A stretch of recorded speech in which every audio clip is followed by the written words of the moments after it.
Hello, this is Dr. Dione, stopping by to say hello. I pray that all is well with you and your family. Everything's going well here in the city of Cerritos. Just want to encourage you. I know that many of you are working on goals, and God has spoken some powerful things over your life, some powerful promises. And I just want to let you know that I'm standing in agreement with you that those things will come to pass. Uh, it's a powerful season. It's a wonderful day, and we've just approached the new year. And I just believe that you have a lot to be excited for. You have a lot to be ecstatic about, and there's something great that's being birthed during this season. But I just want to let you know not to be weary in well doing, because if you just continue doing everything that He's spoken to you to do, if you continue walking by faith, if you continue being diligent, you will reap in due season. That is, if you faint not.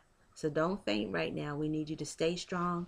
We need you to be encouraging. We need you to just hearken to His word. Stay in the word of God and get directions and pray and ask for revelation from God on some of the things that you need to do to ascertain where it is that He's taking you, some of the things that you need to do to reach that mark that you're pressing for.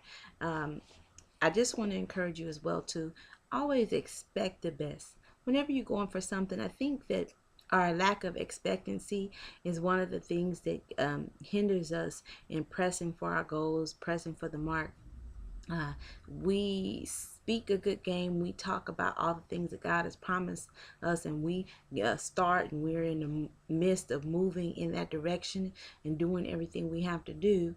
But then our expectancy level begins to wither, if you will, based upon past failures and things that didn't go right previously. And we can't allow that to happen, but we must keep our expectancy level high. Just understand that if God's spoken and He promised it, then whatever He's spoken and He's promised, He makes a way for it to happen. He has provision in place, but you have to expect that you're going to get those things. Just to break it down in the day-to-day dealings, sometimes you go to a car lot, or your credit is a little bit shaky, and you go on there and looking for a deal or something in regards to getting a car or trading in a car or whatever the transaction is. And when you go there, sometimes you're already rehearsing in the car that maybe this won't happen. I hope this don't pop up. And you start rehearsing the negative. But when you have positive expectancy, you're expecting that things will happen the way that God promised. So it's connected to faith. So when instead of driving up rehearsing the negative, you're speaking and calling forth the positive. You're saying this will happen. When I have this meeting, the credit will come back fine. And even if it doesn't, they have something in place to help me. The transaction will go through. I'm not taking no for an answer. I'm looking for a yes, and a yes is what I'm going to get. And you have to have that fire in your eyes, that fire in your brain and in your speech and in your movement, that fire that says this will come to pass. And that's how we get things to happen. It's very simple. People look to some people that's blessed and highly favored, and they see things happening in their lives on a day-to-day basis, and you say, oh my goodness, they are so lucky. It seems like always good things are always happening for them. Well, you have the same favor on your life, but are you claiming it? Are you walking in it? Do you have a faith enough to make it happen? Are you expecting that those things are coming to pass? Because that's the deal breaker. If you don't have that, then you're going to have a hard time walking in the favor that's set in place for your life, because everybody has a different package deal. You have a favor package deal for your life, and I have a favor package deal for my life, and it includes different people, situations, scenarios, material things, a different walk, if you will, for each of us, a favor package. But how we claim that and how it comes to pass for us, it has to do with what we're expecting. Are we willing to walk in it? Are we willing to take a chance for things to happen? Are we trusting God? Many times we say we're waiting on God to make a way, but I'm gonna tell you something. He's waiting on you to get up and do what you have to do. It don't have anything to do with Him making a way. The way was already made. The way was already made. If he created us and put things in place before the foundation of the earth, that means that the way was already made. So if it's not happening, it's because we're not activating it. Therefore, we need to change the way we think. We need to expect things to happen. We first of all, we have to get an understanding of what's supposed to happen, because that's half the battle right there, because many of us are looking for things to happen, and that simply is not going to happen. The rocket ship to Mars ideas and things like this just not feasible. Well, I won't give any examples because people get offended, but I've heard a couple of things, and I never want to say what someone can or cannot do, but some things is just not possible. You know what I mean? It's just physically not possible, or it's just not possible. And so I'll just let that rest right there. But when you find out what God's plan and purpose is for your life, and it falls into alignment with what He's called, then it is possible. It will come to pass. It's in place for you. You've locked into where you need to be. It's the same thing with a person in a person you're supposed to be in a relationship with. Once you figure out who that person is, you lock into what needs to happen there.